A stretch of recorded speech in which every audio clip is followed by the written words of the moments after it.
할렐루야, 안녕하십니까? 화요일 아침입니다. 어제도 잘 지내신 줄을 그렇게 압니다. 우리 다 같이 한번 기도드리겠습니다. 아버지 하나님 감사합니다. 오늘도 주님의 은혜로 이렇게 여느 때와 마찬가지로 이 아침에 먼저 하나님 앞에 예배드리며 찬송드리며 하나님의 말씀을 들으며 이렇게 하루를 시작하게 하시니 감사합니다.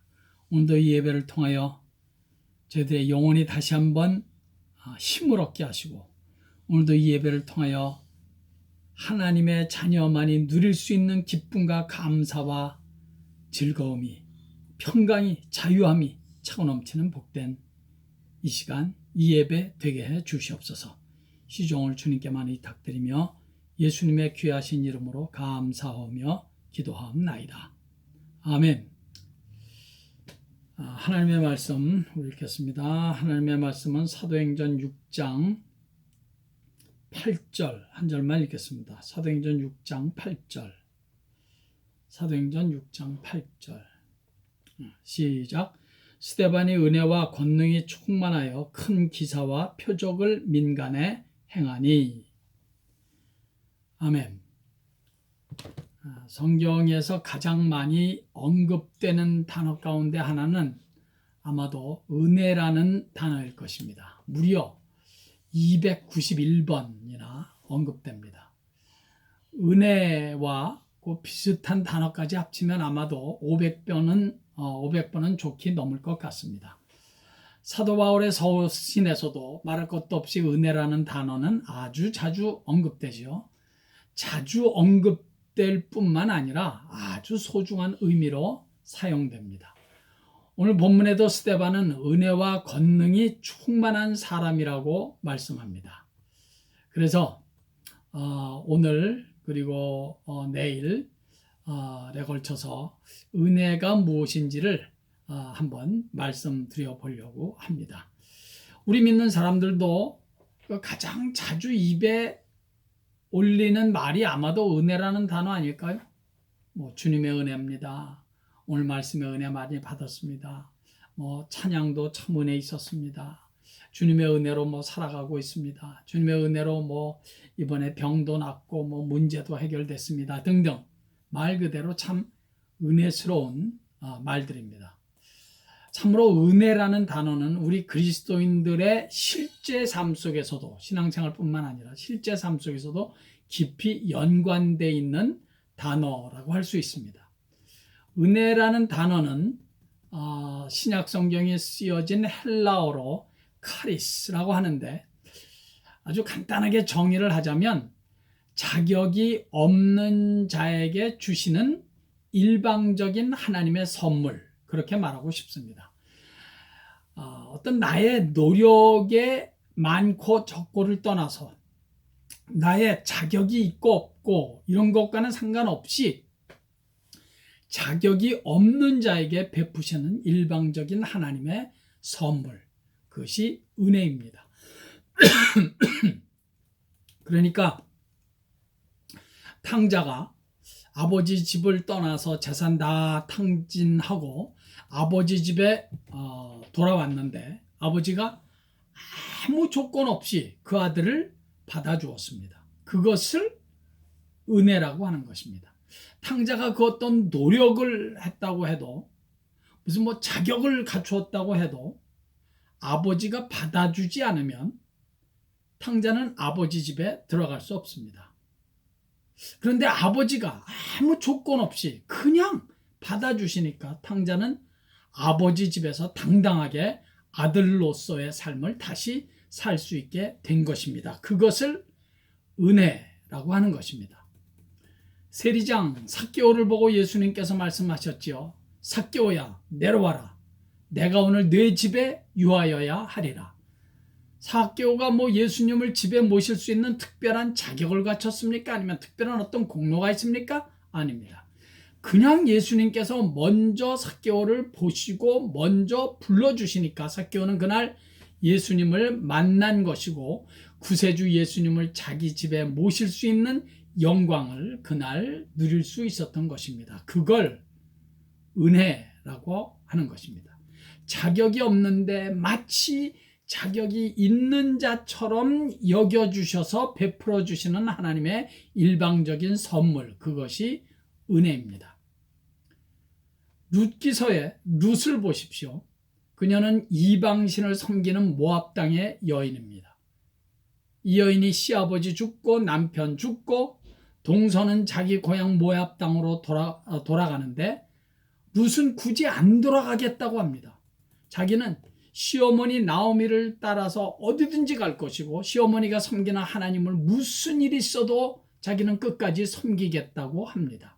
시아버지 죽고 남편도 죽고 재산은 하나도 없는 알거지된 시어머니를 모시게 된 상황에서 자기 동서처럼 고향으로 돌아가서 괜찮은 남자 만나서 다시 가정을 꾸미고 살면 최고죠. 그런데 룻은 죽어도 그렇게 안 하겠다는 겁니다. 자기 시어머니가 섬기는 하나님을 자기도 섬기고 시어머니를 따라가겠다는 거예요. 그래서 결국은 그녀의 자손 중에서 구세주 예수 그리스도가 태어나십니다. 룻이 뭐 한 게 있어서 그렇게 예수님의 조상의 족보에 그 이름이 당당하게 딱 올라가 있습니까? 아니면 집안이 좋았습니까? 뭔가 자격이 있었냐고요? 없었습니다. 그걸 은혜라고 하는 겁니다. 전 사실 룻이 어떻게 그런 큰 믿음이 생겼는지 적어도 성경상에서는 찾을 길이 없습니다. 다만 한 가지, 하나님의 은혜가 룻에게 임하였던 것입니다. 이런 얘기를 하자면 끝이 없을 것입니다. 성경은 다 처음부터 끝까지 하나님의 이런 은혜를 근거로 쓰여진 하나님의 스토리입니다. 성경에 기록된 모든 하나님의 사람들의 삶의 저변에는 은혜라는 하나님의 강이 유유하게 흐르고 있는 것입니다. 우리들도 마찬가지입니다. 지난날을 한번 잠깐 돌이켜 생각해 보십시오. 한국에서 미국으로, 미국에서 여기 저기로, 그리고 이 지역까지 이사 오시기까지 많은 사연들이 있고 많은 사람들을 만나셨을 것입니다. 그 만남과 사연의 저 밑바닥 저 저변에는 하나님의 은혜라는 강이 유유하게 흘렀기 때문에 그 은혜로 우리는 오늘 이 시간까지 이렇게 살아온 것입니다. 그 하나님의 보이지 않는 손길, 그 손길을 은혜라고 하는 것입니다. 여리고성의 기생 라합을 보십시오. 여리고성의 모든 사람들이 여리고성의 멸망과 함께 다 죽었지만 이 기생 라합과 그의 가족은 구원을 얻습니다. 이 기생 라합은 어떻게 하나님을 믿을 수 있었습니까? 여리고성 사람 가운데 하나님의 백성이 많이 있어서 그들을 통해서 성경 공부를 하고 함께 하나님을 예배하고 그러다가 믿음이 생겼나요? 아닙니다. 라합은 어쩌다 들려오는 하나님에 관한 소문을 듣고 여호와 하나님을 믿었습니다. 우리 한번 라합의 말을 직접 읽어보겠습니다.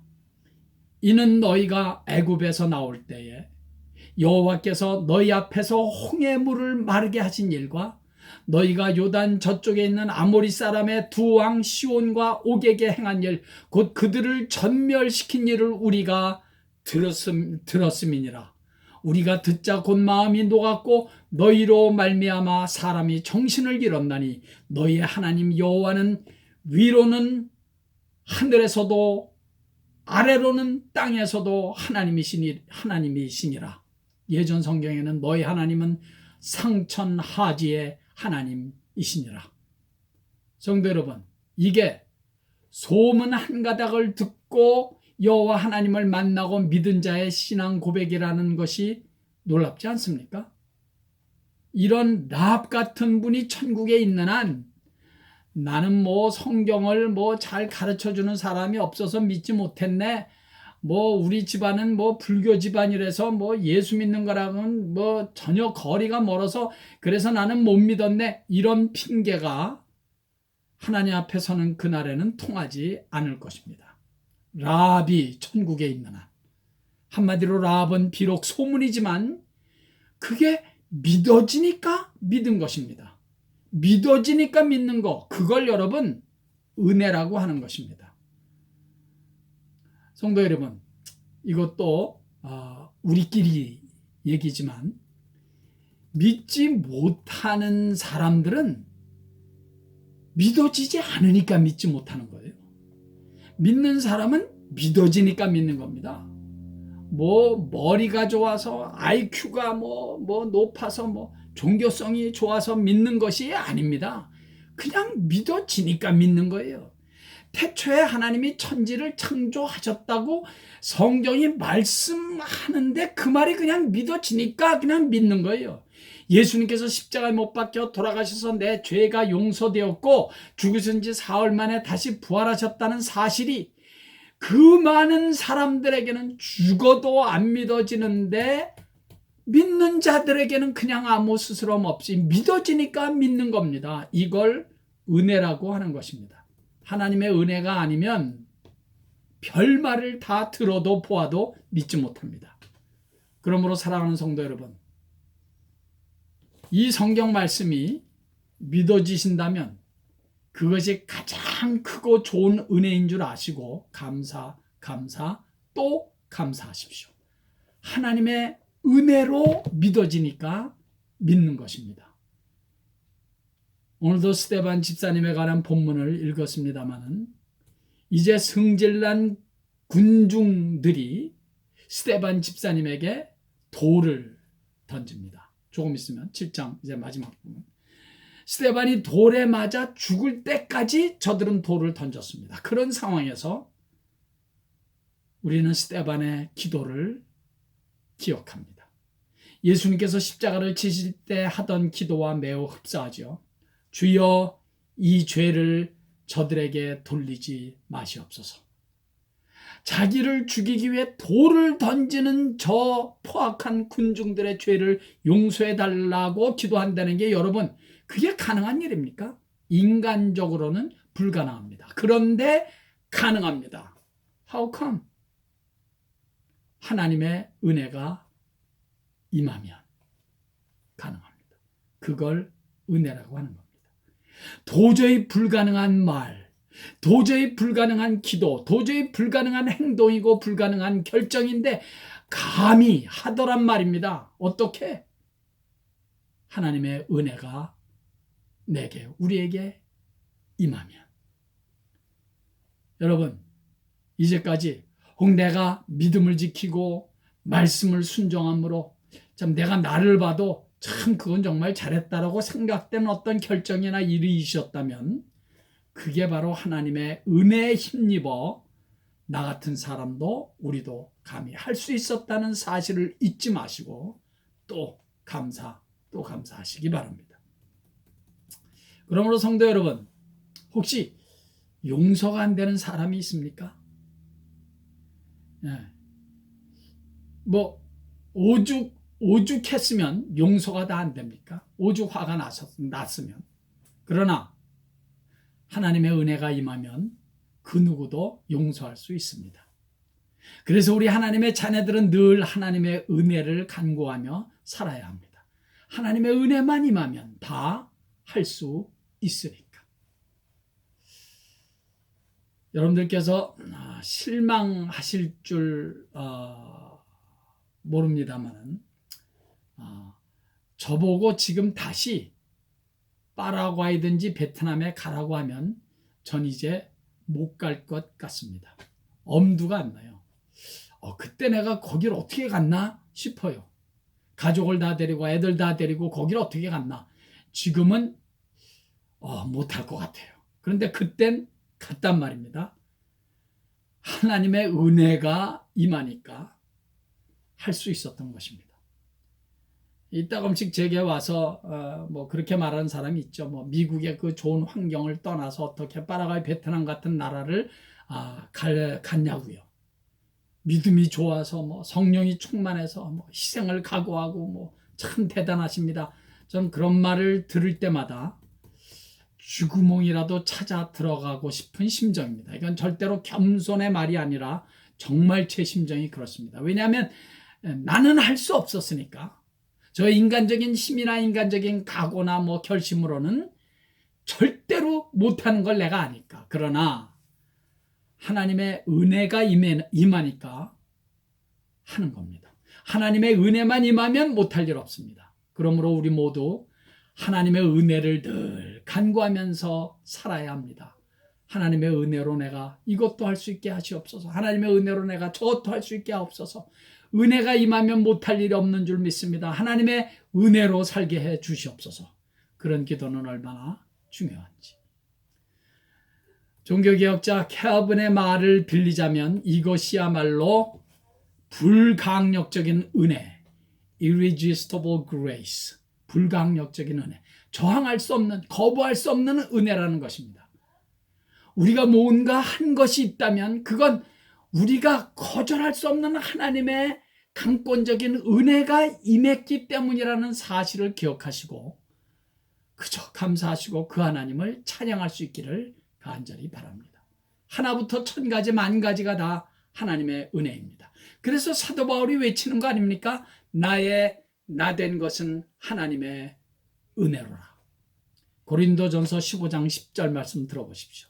내가 나 된 것은 하나님의 은혜로 된 것이니 내게 주신 그의 은혜가 헛되지 아니하여 내가 모든 사도보다 더 많이 수고하였으나 내가 한 것이 아니요 오직 나와 함께 하신 하나님의 은혜로라.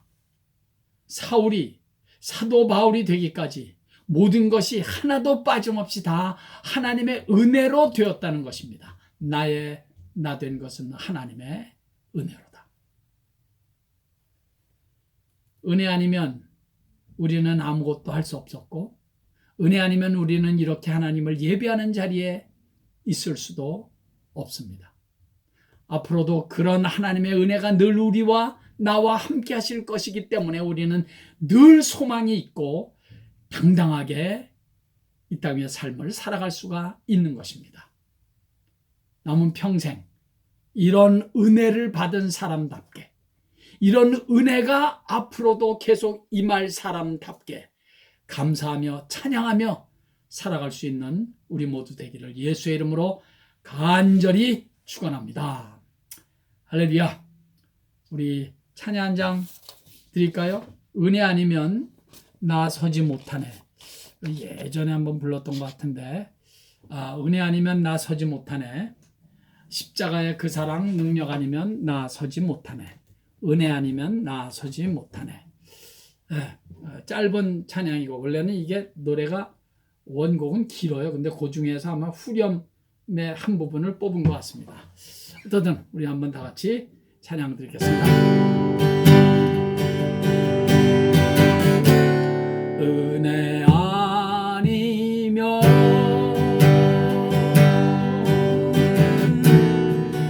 나서지 못하네.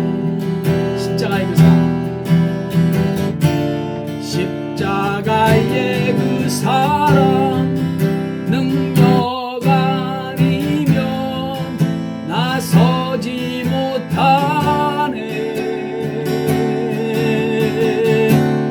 은혜 아니면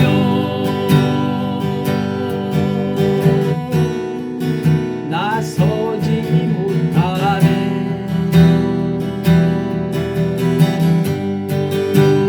놀라운 사랑 그 은혜 아니면 나서지 못하네.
아버지 하나님, 은혜가 아니면 저희들이 할 수 있는 건 아무것도 없습니다. 은혜가 아니면 소망도 없습니다. 우리는 이제까지 은혜로 살아왔고 지금도 은혜로 살고 있고 앞으로도 주의 은혜로만이 저희들의 삶을 살아갈 수가 있는 줄을 믿습니다. 그 은혜가 있기에 우리들에겐 소망이 있고 그 은혜가 있기에 우리들은 당당하게 이 믿음의 길을 감히 갈 수가 있는 줄 아나이다. 아버지여, 하늘문을 활짝 여시고 오늘 이 말씀을 접한 당신의 귀한 이 백성들에게 그때그때마다 필요한 은혜, 그 하나님의 은혜, 그 은혜를 베풀어 주시옵소서. 말씀을 통한 은혜, 찬양을 통한 은혜, 기도할 때마다 부어지는 은혜, 인간 관계에서 만들어지는 은혜, 주님께서 주시는 은혜로 승리하는 귀한 우리 성도들 다 될 수 있도록 주여 은혜를 부어 주시옵소서. 예수님의 귀하신 이름으로 축복하고 기도하옵나이다. 아멘. 할렐루야. 오늘도 예수님 때문에 행복하시기를 간절히 바랍니다.